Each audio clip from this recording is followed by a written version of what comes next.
হাসপাতালে চালু হলো বহু প্রত্যাশিত মা ক্যান্টিন। বুধবার ফালাকাটা হাসপাতালে ক্যান্টিনের আনুষ্ঠানিক উদ্বোধন করা হলো।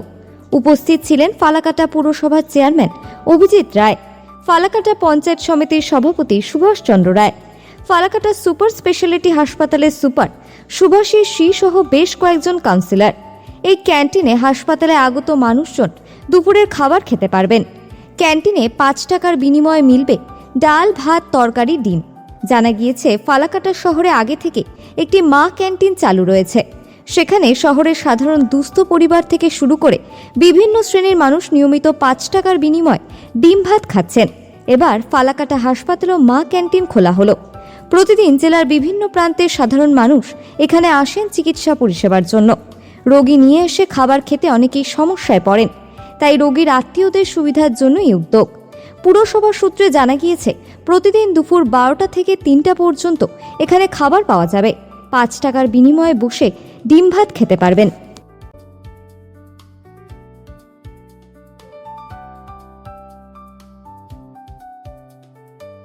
সম্ভবত 24 তারিখ স্যার, আপনার 25 তারিখ স্যারের মিটিং ছিলেন কলকাতায়। আমাদের এক্সিকিউটিভ স্যার মিটিং করে কলকাতা থেকেই ফোন করে বললেন মা ক্যান্টিন ওপেন করতে হবে। 10 তারিখ ওপেনিং, মানে 15 দিনের ব্যবধান। একটা মা ক্যান্টিন এত বড় একটা প্রজেক্ট, আমাদেরকে দ্বিতীয় ক্যাম্পাস তৈরি করতে হবে। আমরা সেদিন আর অপেক্ষা করিনি। কাউন্সিলররা যারা ছিলেন অফিসে সবাইকে নিয়ে প্রথম আমরা এখানে আসি। জরাজীর্ণ অবস্থায় এই ঘরগুলো ছিল। এটা কোনো এক সময় পঞ্চায়েত সমিতি তৈরি করেছিল বিধায়ক অনিল অধিকারীর চেষ্টায়, স্বজন আবাস, যেখানে রোগীর আত্মীয়রা থাকতেন। যাই হোক, বড় হসপিটাল হয়ে গেছে পাশে। এটাও কোনো কারণে একটা জরাজীর্ণ অবস্থায় ছিল। এত শর্ট টাইমের মধ্যে আমাদেরকে এটাকে রেডি করা একটা চ্যালেঞ্জ ছিল।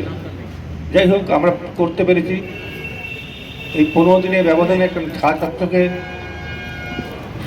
স্বাস্থ্যকর একটা বিল্ডিং আমরা তৈরি করেছি, এবং সেই সাথে সেলফ হেল্প গ্রুপ নির্বাচন করা, কারা এই কাজটা করবেন, চালের রিকুইজিশন দেওয়া, গ্যাসের জন্য যে ব্যবস্থা করা, ইউটেন্সিল কেনা, ফার্নিচার, এই সমস্ত ব্যবস্থা সুসম্পন্ন করে আজকে পূর্ণাঙ্গ একটা মা ক্যান্টিন আমরা চালু করতে যাচ্ছি। এটাই আমাদের কাছে একটা চ্যালেঞ্জ ছিল, আমরা সঠিকভাবে করতে পেরেছি এই কয়েকদিনের মধ্যে।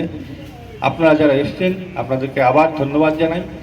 আপনারা আসুন, আপনাদের মাধ্যমেই প্রচার পাক এই মা ক্যান্টিনের যে উদ্দেশ্য নিয়ে এটা করা, মুখ্যমন্ত্রীর যে উদ্দেশ্য, সেই উদ্দেশ্য যেন সফল হয় এই কামনা রাখছি। ধন্যবাদ সবাইকে।